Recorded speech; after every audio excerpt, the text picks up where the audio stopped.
Hello students, मेरा नाम मुकेश सुतार है और मैं आपको पढ़ाने वाला हूँ 10+2 लेवल मैथ्स। जो किसी भी गवर्नमेंट एग्जाम जैसे SSC, bank, railway, Delhi police, RRB, NTPC, D group हो गया या फिर स्टेट और सेंटर की, वो सभी एग्जाम जिनका सिलेबस 10+2 लेवल का है। तो जुड़िए मेरे चैनल हमें स्टडी 01 के साथ और अपनी तैयारी को एक अच्छे लेवल पे ले जाइए। ठीक है स्टूडेंट्स, हम क्या पढ़ रहे थे? हम बेसिक मैथ सीरीज में सिंपल इंटरेस्ट यानी साधारण ब्याज के बारे में पढ़ रहे थे।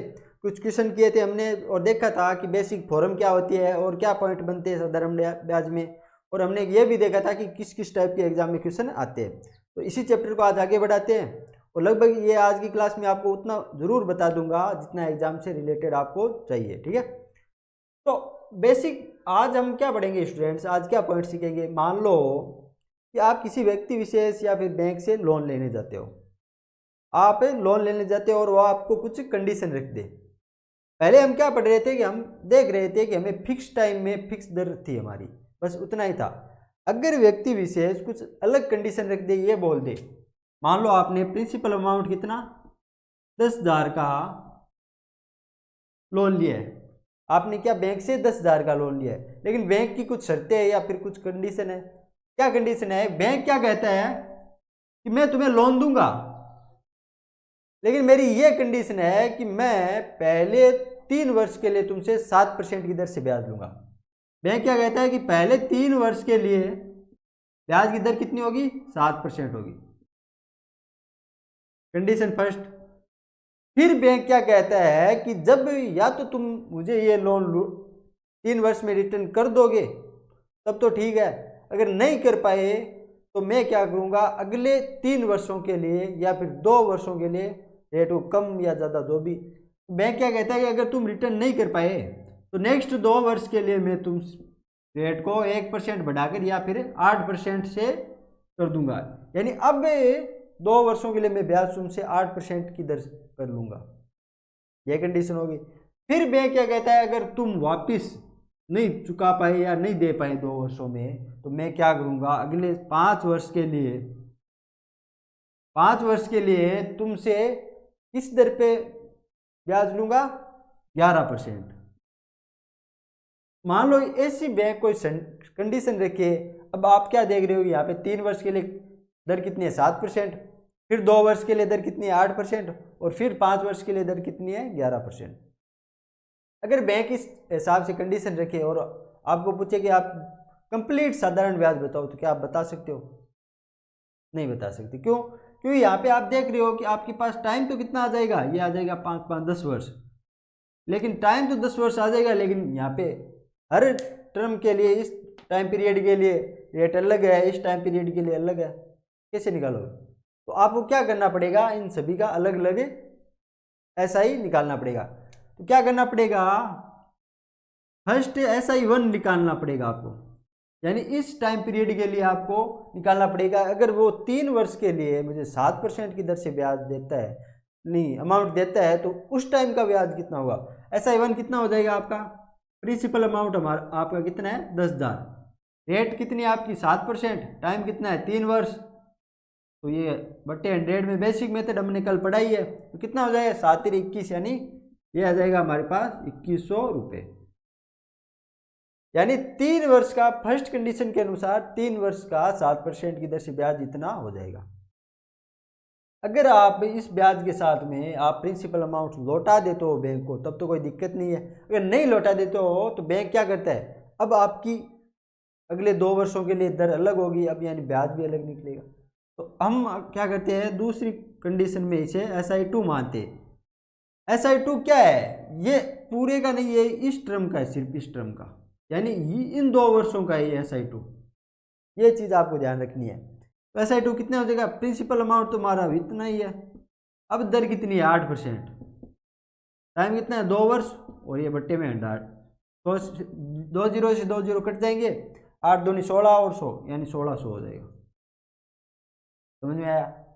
अब आपकी तीसरी कंडीशन क्या है कि जब आप 3 और 2 5 वर्षों में भी अगर अमाउंट को ना चुका पाए, ना रिटर्न कर पाए, तो आपको क्या करना पड़ेगा? अब बैंक क्या करेगी, अगले 5 वर्षों के लिए 11% की दर से ब्याज लेगी। तो ये कितना ब्याज हो जाएगा तीसरी कंडीशन से?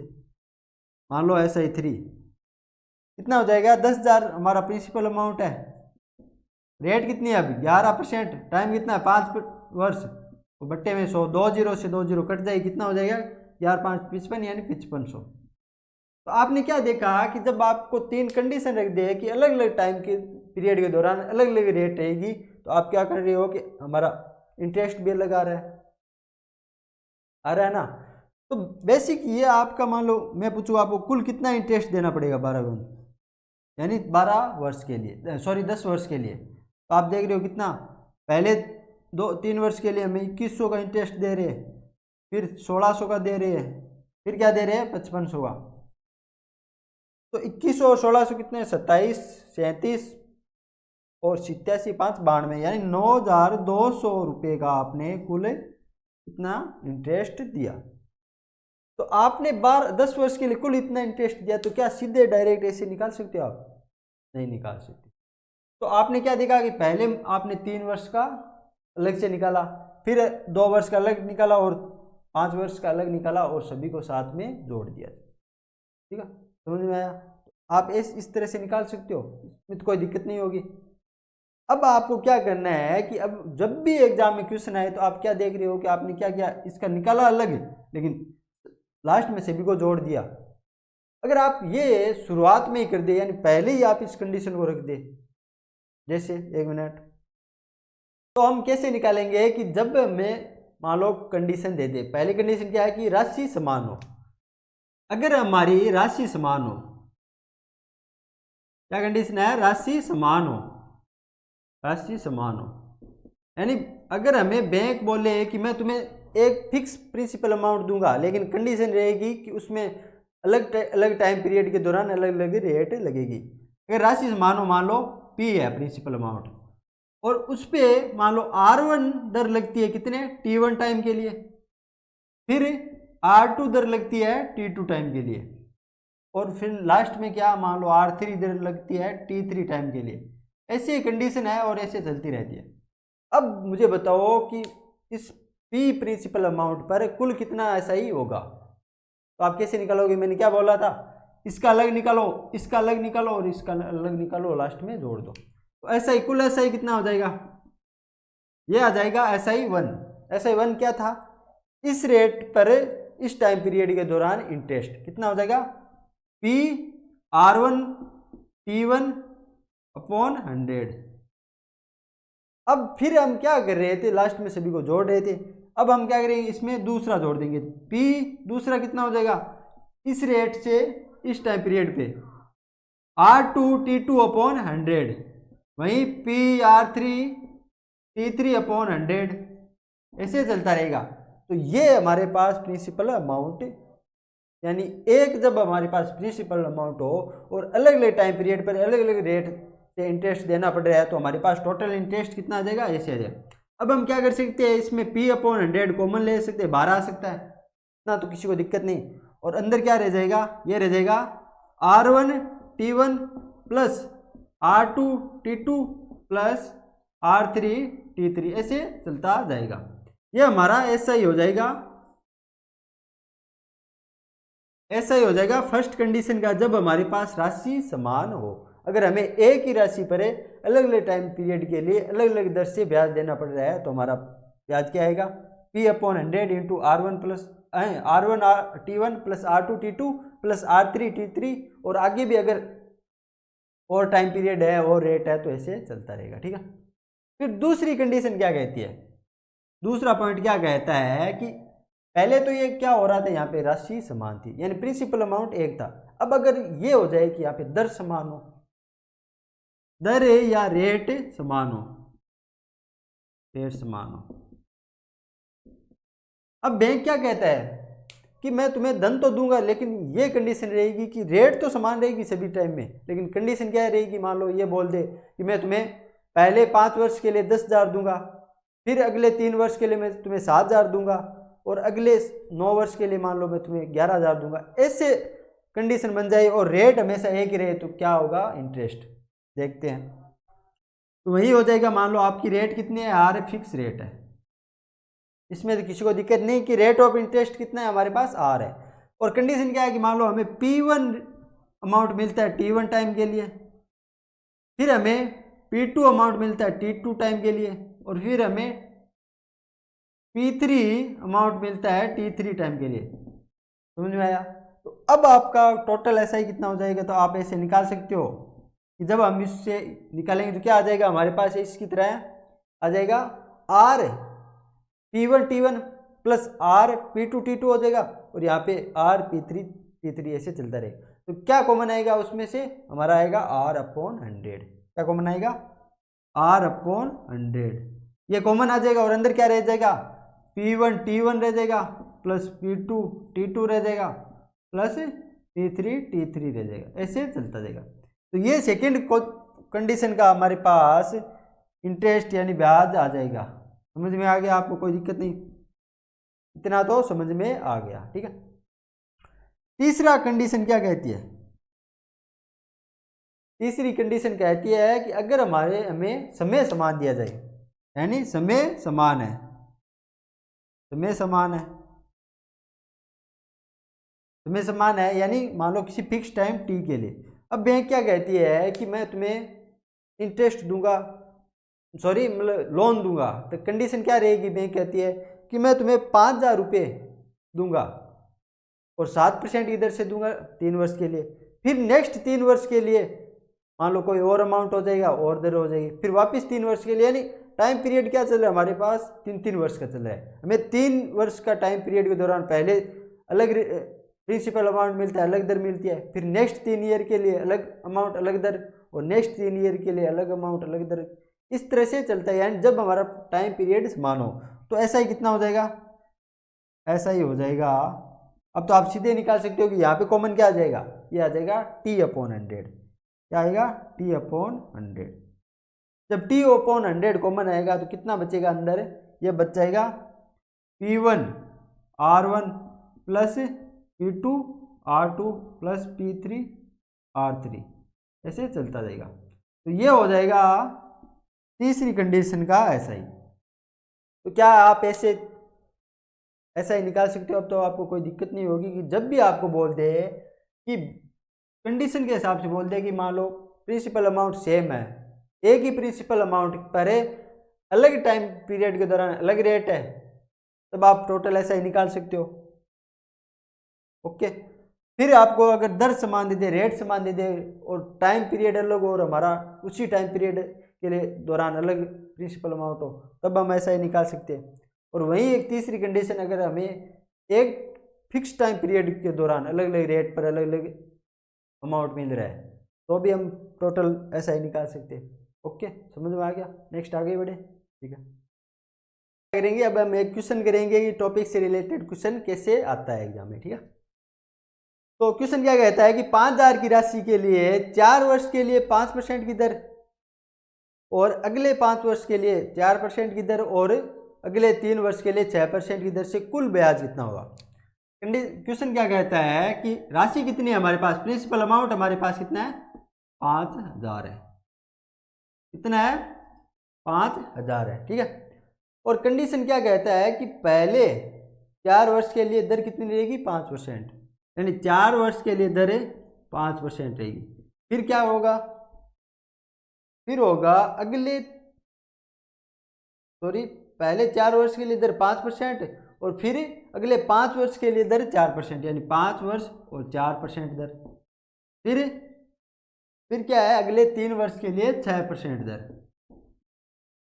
ये कंडीशन है हमारे पास, 3 प्रिंसिपल अमाउंट हमारे यहाँ सेम है, तो टोटल ऐसा ही कितना हो जाएगा। तो हमने क्या फॉर्मूला निकाला था लास्ट में, ये हो जाएगा P/100 हो जाएगा, और कितना आ जाएगा, R1T1 प्लस R2T2 आ जाएगा यहाँ पे, और लास्ट में क्या हो जाएगा, प्लस R3T3 हो जाएगा। जब हमारे पास 3 ही टर्म है तो 3 में एंड हो जाएगा। अब हम क्या इसमें मान रखेंगे, प्रिंसिपल अमाउंट हमारा कितना है, 5,000 है, बट्टे में 100 आ जाएगा, ठीक है। पहली रेट कितनी है, पहली रेट हमारे पास 5% है, और टाइम कितना है, 4 है, तो 5 × 4 कितना हो जाएगा, 20 हो जाएगा। दूसरी रेट कितनी है, रेट 4% है और टाइम में 5 वर्ष है, इसमें भी 20 हो जाएगा। तीसरी में क्या हो रहा है कि रेट हमारे पास 6% है और टाइम 3 वर्ष है, यानी 18 हो जाएगा। तो ये 2 0 से 2 0 कट जाएगी, बाहर कितने बचे, 50, गुणा अंदर कितने हो रहे हैं 20 और 20 40 और 18 58 हो रहे हैं। तो जब 50 को 58 से गुणा करेंगे कितने हो जाएगा 250 और 240 यानी 290 और 2900 हो जाएगा ये हमारा। तो टोटल 5000 रुपये का 4 5 9 और 3 12 यानी 12 वर्ष का अलग अलग रेट की दर से टोटल ब्याज कितना होगा 2900 रुपया होगा। ऐसे आप निकाल सकते हो आराम से, आपको कोई दिक्कत नहीं है। तो इस तरह से आपके क्वेश्चन बनते हैं। कई बार क्या होता है कि हमें टाइम रेट समान दे दी जाती है क्वेश्चन में, टाइम पीरियड अलग है अमाउंट अलग है, ऐसे बन जाता है। और कई बार टाइम समान दे दिया जाता है। ठीक है, आगे बढ़े अब चैप्टर को। नेक्स्ट हमारा क्या टॉपिक है कि एक नोट है। क्या नोट लिखा हुआ है कि यदि कोई राशि SI की किसी निश्चित दर से R1 टाइम में N1 गुणा तथा T1 टाइम में N1 गुणा तथा T2 टाइम में N2 गुणा हो जाती है, तो कंडीशन क्या रहेगी कि N1 माइनस 1 अपॉन T1 बराबर N2 माइनस 1 अपॉन T2 होगा। आपको बोल दे कि मान लो आपके पास कोई प्रिंसिपल अमाउंट है P है, ठीक है। कंडीशन क्या है कि ये P पहले तो क्या होता है इसमें, जब हम किसी इसको फिक्स टाइम पीरियड के दौरान मान लो T1 टाइम पे जब हम ब्याज पे रख दे, दर हमारी फिक्स है। क्या है, दर हमारी फिक्स है, लेकिन टाइम पीरियड पहले T1 है। जब हमारी एक फिक्स दर है यानी एक फिक्स रेट पर है T1 टाइम में, तो ये खुद का कितना गुणा हो जाती है N1 गुणा। मान लो N1 की वैल्यू कुछ भी हो सकती है। और फिर क्या कहता है कि अगर हम इसको T2 टाइम में रखें, T2 टाइम में रखें तो तब ये क्या होती है, मान लो N2 गुणा हो जाती है। अगर हमारे पास सेम प्रिंसिपल अमाउंट है, सेम रेट है, अगर ये कंडीशन है और उस सेम रेट पर सेम प्रिंसिपल अमाउंट पर सेम रेट के लिए अगर T1 टाइम पर राशि N1 गुणा हो रही है और T2 टाइम पर अगर राशि N2 गुणा हो रही है, तो कंडीशन क्या होगी, यहाँ पे हो जाएगी N1 माइनस 1 अपॉन T1 बराबर क्या होगा N2 माइनस 1 अपॉन T2। कि जब भी आपको क्वेश्चन में मिले कि मान लो कोई भी राशि एक फिक्स दर से T1 टाइम में N1 गुणा और T2 टाइम में N2 गुणा हो रही है, तो क्या होगा यहाँ पे कि N1 माइनस 1 अपॉन T1 बराबर क्या होगा, किसके होगा, N2 माइनस 1 अपॉन T2 के होगा। ओके, ठीक है। और दूसरी कंडीशन क्या कहती है, ये पहली कंडीशन थी। दूसरी कंडीशन क्या कहती है कि अगर हमें इसी मान लो किसी प्रिंसिपल अमाउंट, मान लो इसी पे मान लो, अगर हमें इसी प्रिंसिपल अमाउंट पर अगर टाइम बराबर दे दिया जाए, अगर हमें टाइम बराबर दे दिया जाए और कंडीशन अब क्या कहती है कि मान लो R1 की दर से जब इसको इंटरेस्ट पे रखा जाता है तो ये कितने गुना हो जाती है, N1 हो जाती है। और अगर R2 की दर से इंटरेस्ट पे रखा जाता है तो कितने गुना होती है, N2 हो जाती है। तो सेम इसी कंडीशन क्या बन जाएगी, अब बन जाएगी हमारे पास कि N1 माइनस 1 अपॉन यहाँ पे R1 आ जाएगा बराबर किसके होगा, N2 माइनस 1 अपॉन R2 हो जाएगा। तो ये आपको दो चीज़ याद रखनी है कि जब भी हमें एग्जाम में मिले कि कोई राशि मान लो पहले रेट फिक्स थी और दूसरे में क्या है, टाइम फिक्स है, तो इस तरीके से आप कर सकते हो, इको इक्वल बना के कर सकते हो। ये दो चीज़ आपको मोस्ट याद रखनी पड़ेगी, क्योंकि बहुत बार एग्जाम में सिंपल इंटरेस्ट में इनसे रिलेटेड क्वेश्चन आता है। ठीक है, ओके। और दूसरी चीज़ क्या है दोस्तों कि जब भी आप कंपटीशन एग्जाम की तैयारी कर रहे हो ना, तो आप एक चीज़ मन में बिठा लो कि लोग क्या सोचते हैं कि यार इतनी बड़ी एग्जाम है, इनमें तो बड़े बड़े क्वेश्चन आएंगे। ऐसा नहीं है। एग्जाम में क्वेश्चन कैसे आते हैं, ऐसे ही आते हैं, छोटे छोटे क्वेश्चन आते हैं। लेकिन वो क्वेश्चन तभी कर पाओगे जब आपका इनका बेसिक क्लियर होगा, इनकी थ्योरी क्लियर होगी। अगर एग्जाम में मान लो स्टूडेंट कैसे तैयारी करता है कि मैं पढ़ा रहा हूँ सिंपल इंटरेस्ट, तो वह सिर्फ सिंपल इंटरेस्ट का बेसिक समझेगा। क्या आप समझेगा, PRT अपॉन 100 होता है, इतना समझ गए वो छोड़ देगा। अब बोलेगा मेरे को तो सिंपल इंटरेस्ट निकालना आता है, अब तो मैं कितने बड़े क्वेश्चन का चाहे कितना टाइम लग जाए। लेकिन ऐसे नहीं होगा। क्यों नहीं होगा, क्योंकि ये तो बेसिक है, बेसिक से सवाल आते नहीं। बेसिक तो करने का फॉर्म है, यानी वो तो सवाल को करने का तरीका है, बेसिक तरीका यूज होता है। क्वेश्चन आते कैसे है, एग्जामिनर कैसे क्वेश्चन देते हैं कि छोटा सा क्वेश्चन देगा आपको कि अगर कोई राशि अगर आपको राशि देगा ही नहीं, आपको रेट देगा ही नहीं, इतना ही बोल देगा कि एक राशि एक फिक्स रेट से T1 टाइम में N1 गुना हो जाती है तो T2 टाइम में कितने गुना होगी। आपको दिया क्या है, 2 टाइम दे दिया आपको और एक बार इतना बोल दिया कि इतना गुना होती है। पूछ लेगा कितने गुना होगी, तो आप कैसे निकालोगे भाई। इसको निकालने के लिए आपको क्या जरूरत पड़ेगी, प्रिंसिपल अमाउंट की जरूरत पड़ेगी, रेट ऑफ इंटरेस्ट की जरूरत पड़ेगी, टाइम की जरूरत पड़ेगी। ये दोनों तो दिए ही नहीं आपको। तो आपको क्या करना पड़ेगा, ये जो बेसिक छोटे छोटे पॉइंट है ना, इनको क्लियरली समझना पड़ेगा। इनसे रिलेटेड क्वेश्चन ज़्यादा प्रैक्टिस करनी पड़ेगी, क्योंकि एग्जाम में ज़्यादा क्वेश्चन यहीं से आते हैं। बेसिक से बड़े बड़े क्वेश्चनों को एग्जामिनर नहीं देता है, छोटे छोटे क्वेश्चनों को देता है, और वहीं तो देखता है एग्जामिनर कि इसका बेसिक कितना तैयार है कि ये इस छोटे से क्वेश्चन को ही कर सके। यही तो देखता है कि टाइम भी उस हिसाब से मिलता है हमें। जब हमें 60 मिनट में 100 क्वेश्चन करने पड़ते हैं एग्जाम में, तो क्या हम उतने बड़े बड़े क्वेश्चनों को कर पाएंगे। उतने बड़े बड़े क्वेश्चनों को तो पढ़ने में ही 1 मिनट लग जाएगा, एक क्वेश्चन को समझने में, तो उसको करेंगे कैसे। वहाँ पे अगर हमें करने के लिए एक क्वेश्चन को 1 मिनट से कम टाइम मिल रहा है, तो जब पढ़ने में इतना टाइम निकल जाएगा तो हम करेंगे कैसे। तो वहीं तो एग्जामिनर की सोच है कि देख, मुझे बस इतना देखना है कि ये बच्चा इस क्वेश्चन को समझ पाता है कि नहीं। अगर समझ गया तो वो 2 सेकंड में आंसर दे देगा, और नहीं समझा तो कर ही नहीं पाएगा। यही तो स्ट्रेटेजी चेक करनी है, यही तो देखना है कि इसकी माइंड एबिलिटी कितनी स्ट्रॉन्ग है। ठीक है, आगे बढ़े, इससे रिलेटेड क्वेश्चन करते हैं।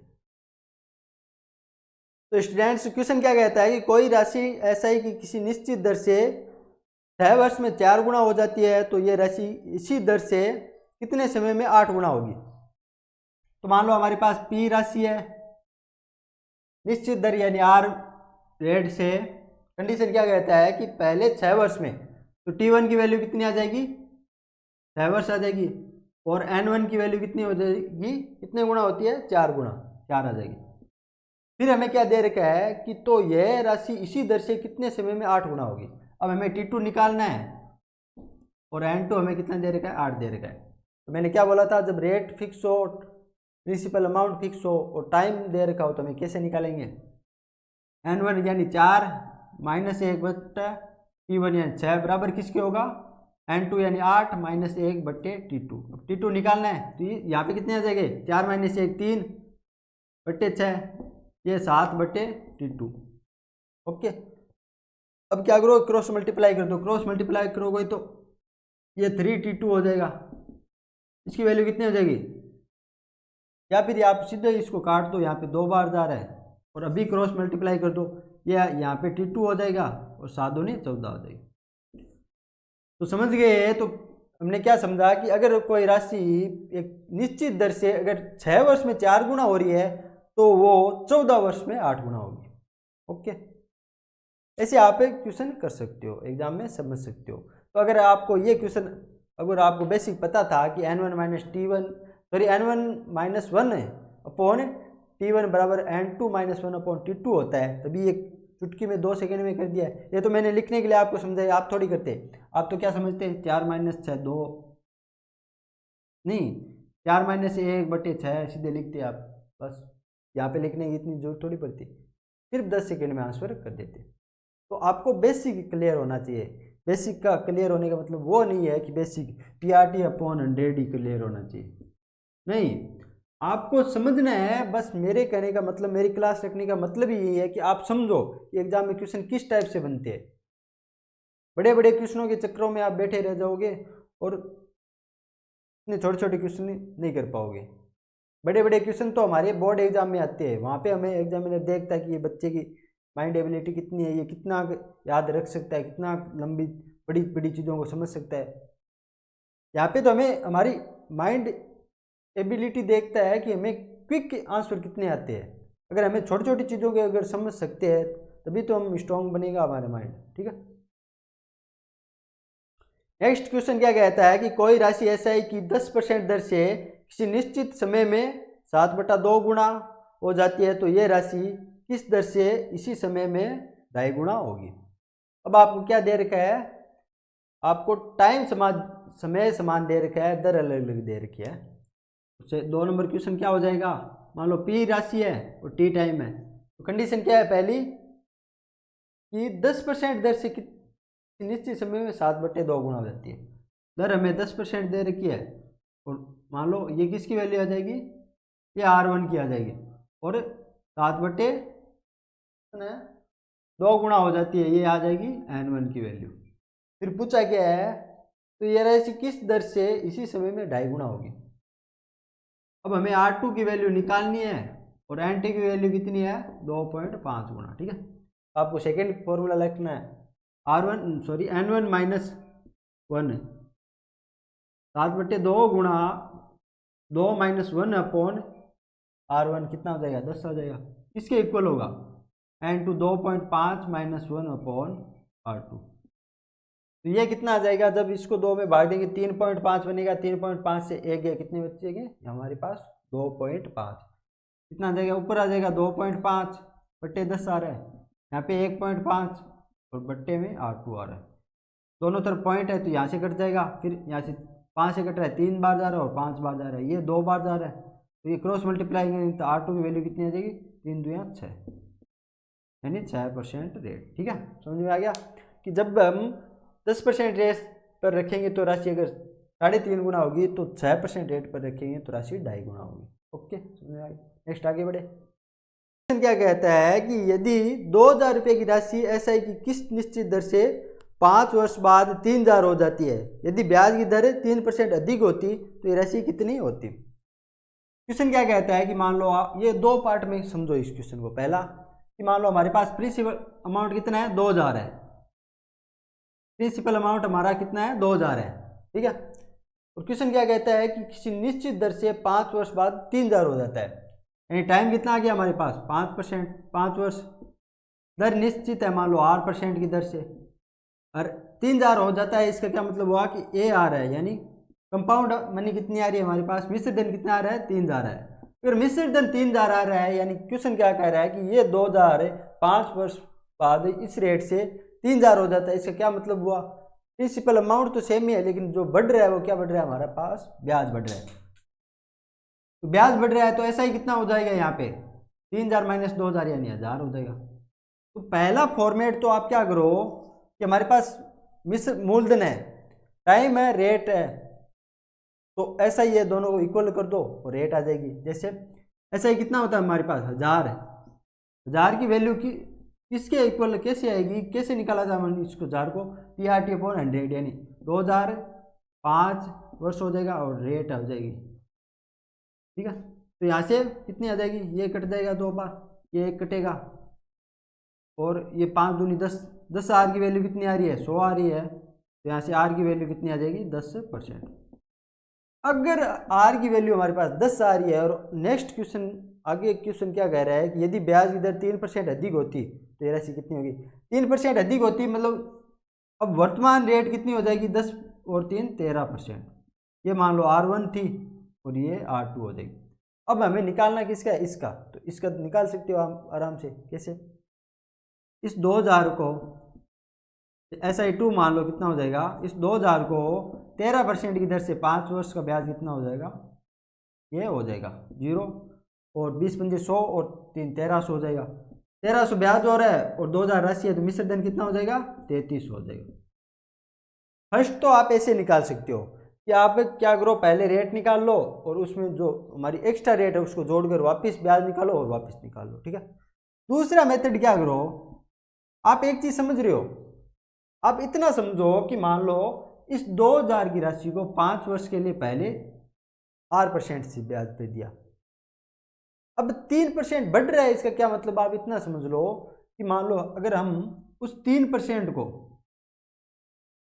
ये मान हमने R1 माना है, ये R2 मान लो आप इसको,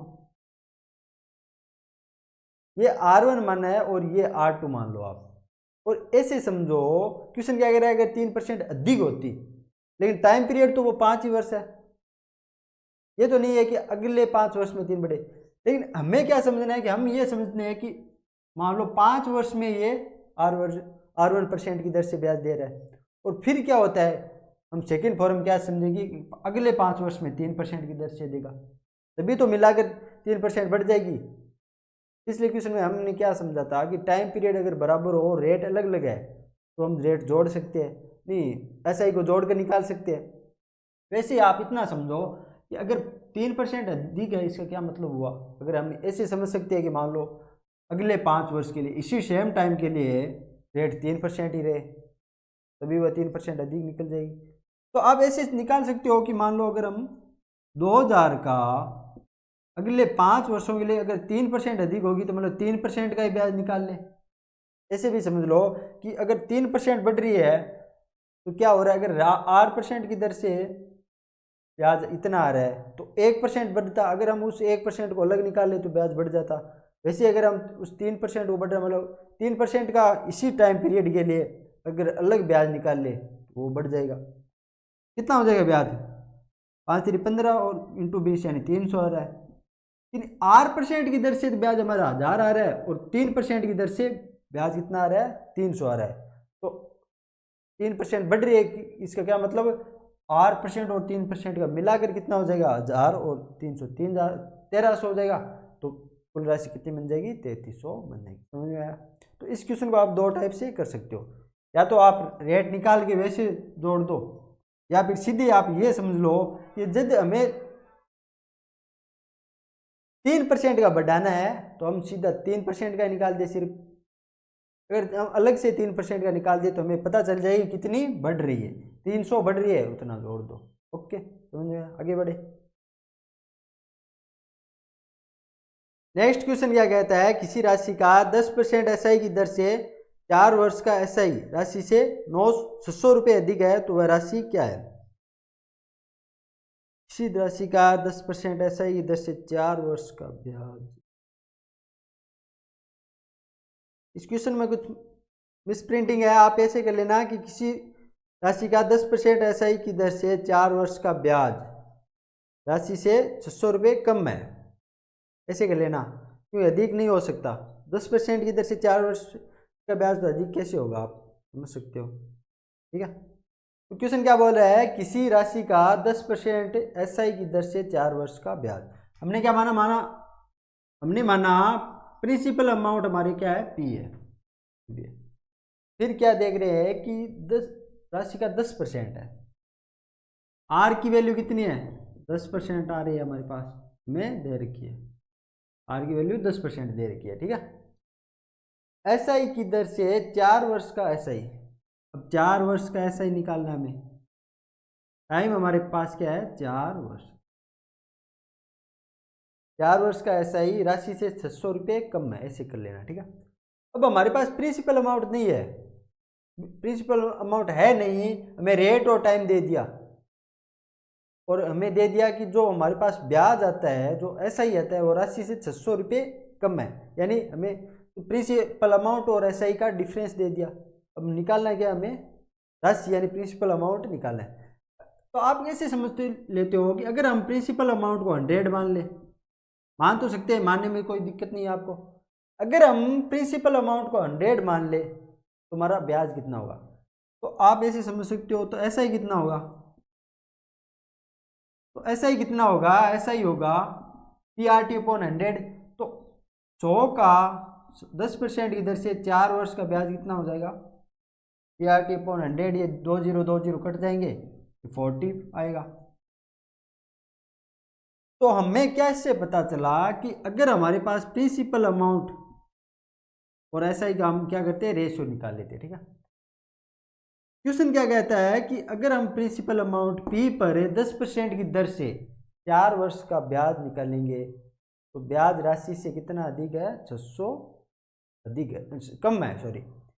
तो अगर हमने जब प्रिंसिपल अमाउंट को 100 माना था तो ब्याज कितना आ रहा था, 40 आ रहा था। तो हमने मानना है इसको 100, ये है नहीं मानना है। जब इसको 100 मानना है तो ये रेशियो भी, ये दोनों रेशियो में आएंगे। तो अमाउंट और SI का रेशियो कितना हो जाएगा, 40, 100 रेशियो 40, 1 0 से 1 0 कट रहा है, 2 से कट रहा है, तो 5 रेशियो 2 आ रहा है। इतना समझे आप कि प्रिंसिपल अमाउंट और SI का रेशियो कितना आ रहा है, 5 रेशियो 2। इससे क्या मतलब हुआ, अगर हमारे पास प्रिंसिपल अमाउंट 5 है और उसको 10% की दर से 4 वर्ष का ब्याज कितना होगा, 2 होगा। आप निकाल सकते हो कैसे, 5 का 10% की दर से 4 वर्ष का ब्याज 100 आ जाएगा, ये आ जाएगा 5 और 20 में 2 का 10 का भाग देंगे कितना आ जाएगा, 2 आ जाएगा। अब क्वेश्चन क्या रहेगा एक्चुअली में कि जो ब्याज आ रहा है ना वो इस राशि से कितने कम है, तो कम है, लेकिन यहाँ पे रेशियो में कितना कम है, 3 कम है। इतना तो आप समझ सके हो, मैंने पिछली क्लास में बताया था कि जब भी रेशियो में आए तो हमें क्या डिफरेंस निकाल लेना है और रेशियो दोनों मान को HCF से काट के बनाया जाता है। क्वेश्चन क्या कह रहा है कि ब्याज हमारे पास रेशियो में कितना कम आ रहा है, 3 आ रहा है, लेकिन एक्चुअली में है कितना कम, कितना कम है, 600 कम है। 600 कम है तो कितना गुना हो जाएगा इसका, 200 गुना हो रहा है। ये 200 गुना हो रहा है, इसका क्या मतलब हुआ कि राशि भी 200 गुना होगी, तभी तो ब्याज 600 कम आएगा। इसको 200 गुना करेंगे तो कितनी हो जाएगी, ये 1000 हो जाएगी, ये 1000 हो जाएगी। इसको 200 गुना करेंगे रेशियो में है तो कितनी हो जाएगी, 400 हो जाएगी। तभी तो दोनों में डिफरेंस 600 का आ रहा है ना। तो इससे क्या निकाला आपने, रेशियो कितनी निकल गई हमारे पास, 1000 निकलेगी। तो आप क्या समझेगी, 1000 का 10% की दर से 4 वर्ष का ब्याज कितना हो जाएगा, 400 हो जाएगा। जो राशि से कितना कम है, 600 कम है। इसे आप निकाल सकते हो मान के। हमने 100 को माना राशि क्योंकि हमारे पास राशि नहीं थी, 100 माना तो ब्याज कितना आ रहा था, 40 आ रहा था। दोनों को रेशियो बनाया तो 5:2 आ रहा है। इसका क्या मतलब हुआ, अगर राशि 5 है तो ऐसा ही कितना निकलेगा, 2 निकलेगा। डिफरेंस कितना, 3 आ रहा है, लेकिन एक्चुअली में डिफरेंस हमें दे कितना रखा है, 600 का। तो 200 गुना होगा तो राशि भी 200 गुना होगी। ओके, समझ में आया, आगे बढ़े। नेक्स्ट क्वेश्चन क्या कह रहा है कि 4500 रुपये की राशि को 800 रुपये की 6 मासिक किस्तों में चुकाया जाता है तो ब्याज की दर क्या है। क्वेश्चन क्या कह रहा है कि 4500 रुपये की हमारे पास राशि है, प्रिंसिपल अमाउंट कितना है हमारे पास, 4500 है। फिर क्या कह रहा है कि इसको 6 मासिक किस्तों में 800 रुपये की मासिक किस्तों में चुकाया जाता है। हम चुका क्या कितना रहे हैं, मतलब हमारा मूलधन कितना हो जाएगा, 6 किस्तों में चुका रहे हैं और 800 रुपये की एक किस्त है, चुका कितना रहे हैं, 4800। हमारा प्रिंसिपल अमाउंट 4500 है, चुका 4800 है। इससे क्या मतलब हुआ, हमारा ऐसा ही कितना आ रहा है, यहाँ पे 300 आ रहा है, ऐसा ही 300 आ रहा है। इतना समझ गए। तो पूछा गया है तो ब्याज की दर यानी रेट ऑफ इंटरेस्ट क्या है, रेट बराबर क्या है, ये पूछा। एक चीज स्टूडेंट आप समझ रहे हो कि हमें जब पहले हमने 4500 रुपये ब्याज राशि ली थी, यानी प्रिंसिपल अमाउंट कितना था हमारे पास, ऐसा ही कितना आ जाएगा हमारे यहाँ। अगर हमारे पास प्रिंसिपल अमाउंट 4500 था, प्रिंसिपल अमाउंट कितना था 4500, और उस पर ब्याज कितना लग रहा है, ऐसा ही कि 8% की दर से। जब हम सभी को 800 रुपये की 6 मासिक किस्तों में चुका रहे, इसका क्या मतलब हुआ, आप इतना समझे कि 4500 था, उस पर पहले एक पूरी, अगर प्रिंसिपल अमाउंट पहले शुरुआत में 4500 था तो उस पर पहले 1 महीने का ब्याज लगेगा, पहले उसके पे 1 महीने का ब्याज लगेगा, फिर उस पर क्या होगा, एक 800 रुपये किस्त चली जाएगी। फिर दोबारा क्या होगा, जो हमारे पास बचेगा किस्त जमा कराने पर वापस 1 महीने का ब्याज लगेगा और फिर एक किस्त चली जाएगी। अगर हम 800 रुपये की किस्तों में चुका रहे, इसका क्या मतलब हुआ कि इस पूरी मनी पे तो 1 महीने का ब्याज लगेगा, दूसरे महीने का ब्याज किस पे लगेगा, इसमें से किस्त जमा कराने के बाद जो शेष बचेगी उसी पे तो लगेगा। तो यहाँ पे ब्याज लगेगा कितना, 4500 रुपये पे 1 महीने का, ये बट्टे में 100 आएगा। और 1 महीने का ब्याज निकालना, तो मैंने क्या बताया था, जब भी आपको टाइम अगर मंथ में हो, हमारे पास रेट यहाँ पे मंथली है, रेट मंथली हो या टाइम मंथली हो तो हमें 12 का भाग देना है, यहाँ से आ जाएगा 12 का भाग, मंथ में निकाल रहे हैं। फिर क्या होगा, जब हम 800 रुपये की राशि को चुका देंगे किस्त को तो हमारे पास कितनी बचेगी राशि, फिर 3700 बचेगी। अब वापस इसी पे लगेगा कितने टाइम का, 8% की दर से वापस 1 महीने का, समझ में आ गया। फिर कितनी राशि बचेगी, 3700 में से वापस 800 चुका देंगे, ये 2900 बचेगी, उस पर वापस 8% की दर से ये आ जाएगा। फिर 2100 बचेगा, उसका 8% की दर से ये आ जाएगा। फिर कितना बचेगा, 1300 बचेगा, उसका 8% की दर से ये आ जाएगा। और लास्ट कितनी हो जाएगी, 500, और उसका 8% की दर से, और लास्ट में वापस ब्याज हमारा 300 बचेगा, उसको जोड़ के दे देंगे। तो ये समझे आप, समझे कितना हो जाएगा, ब्याज हमारा 300 के बराबर आ जाएगा।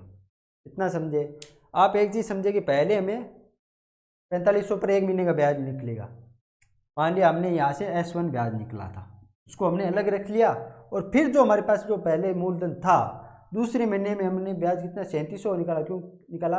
क्यों पहले जो मूलधन था हमारे पास उसमें से हमने क्या किया, एक महीने का चुका दिया, एक किस्त चुका दी 800 रुपये।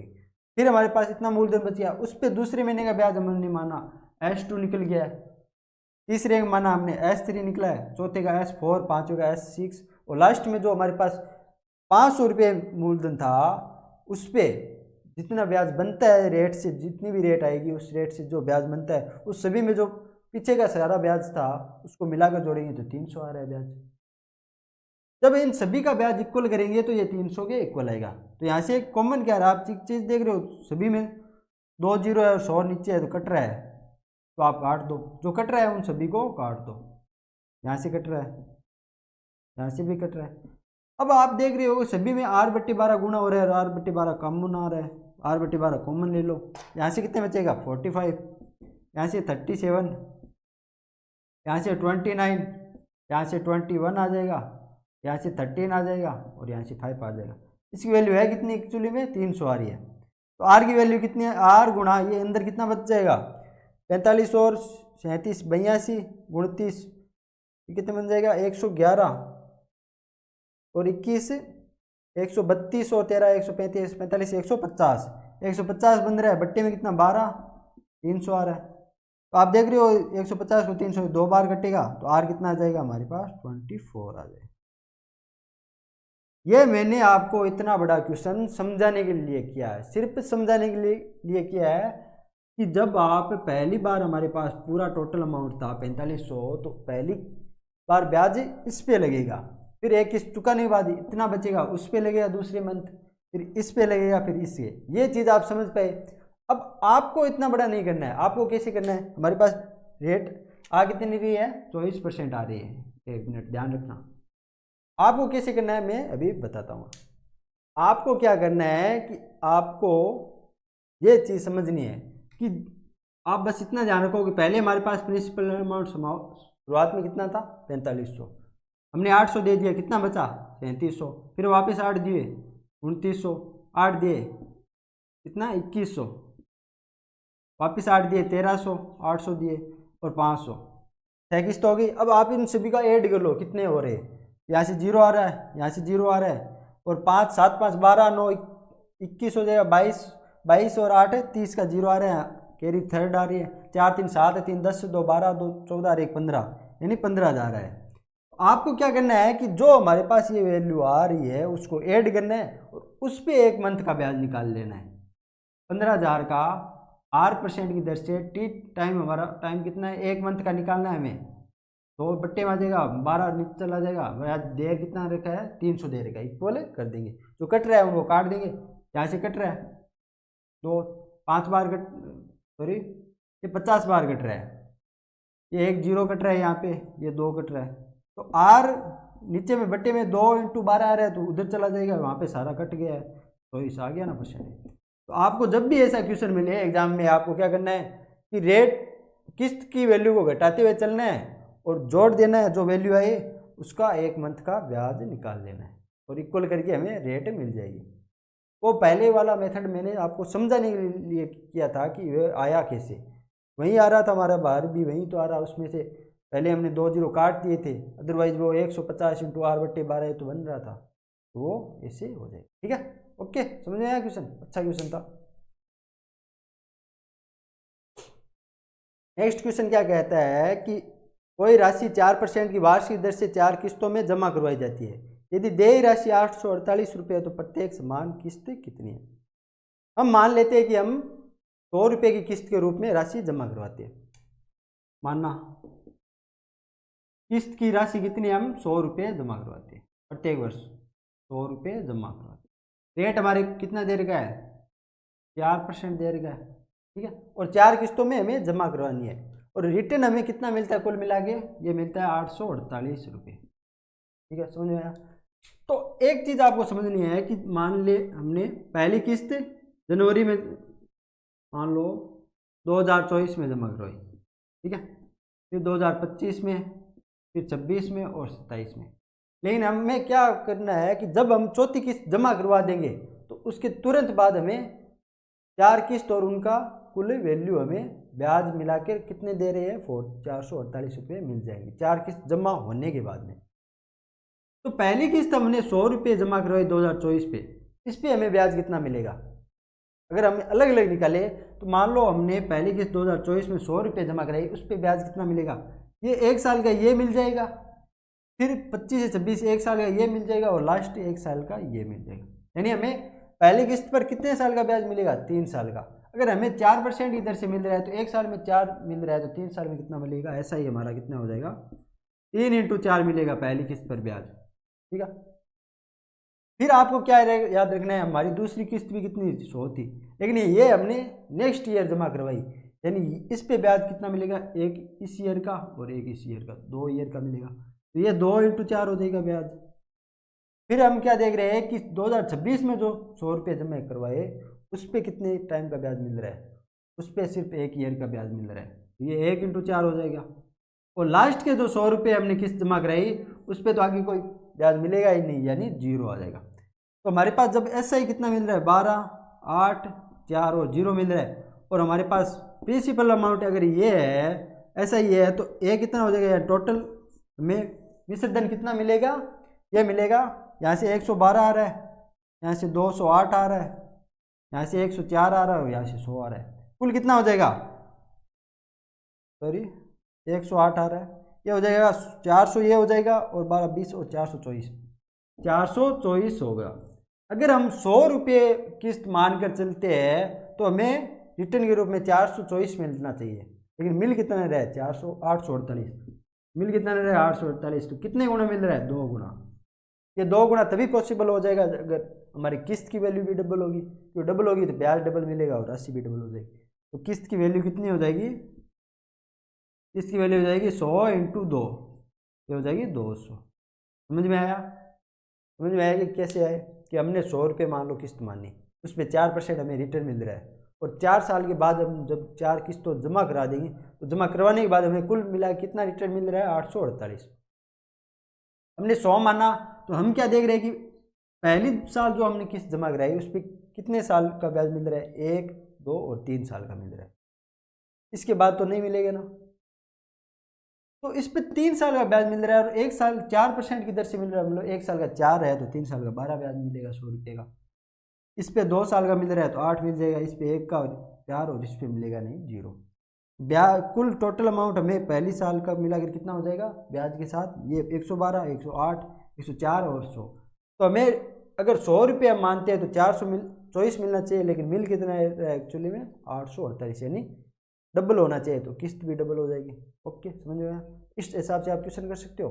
ठीक है, तो स्टूडेंट्स इतना मैंने आपको समझा दिया है कि अब सिंपल इंटरेस्ट किस किस क्या का पॉइंट है, उससे कैसे क्वेश्चन बनते हैं। इतने क्वेश्चन मैंने आपको 2 क्लास में करवा दिए। अब आप इन सभी से रिलेटेड क्वेश्चनों में प्रैक्टिस कीजिए, और इसी टाइप के क्वेश्चन एग्जाम में आते हैं। आपको एक चीज़ याद रखनी है, आपको ये नहीं समझना है कि जो बड़ा क्वेश्चन होगा वो एग्जाम में पहले प्रिफरेबल होगा, नहीं होगा। क्वेश्चन एग्जामिनर वही प्रिफरेबल बनाता है, यानी वही उसी क्वेश्चन को सबसे पहले वरीयता देता है एग्जाम में देने की। तो ऐसा हो जो हर किसी के दिमाग में ना आए। वो क्वेश्चन अगर दिमाग में आए तो वो 10 सेकंड में हो जाए, और अगर ना आए तो वो कर ही ना पाए। ऐसे क्वेश्चन एग्जाम में आते हैं। ठीक है, जुड़े रहिए चैनल के साथ, और अब नेक्स्ट हम कोई और टॉपिक पढ़ेंगे। ठीक है।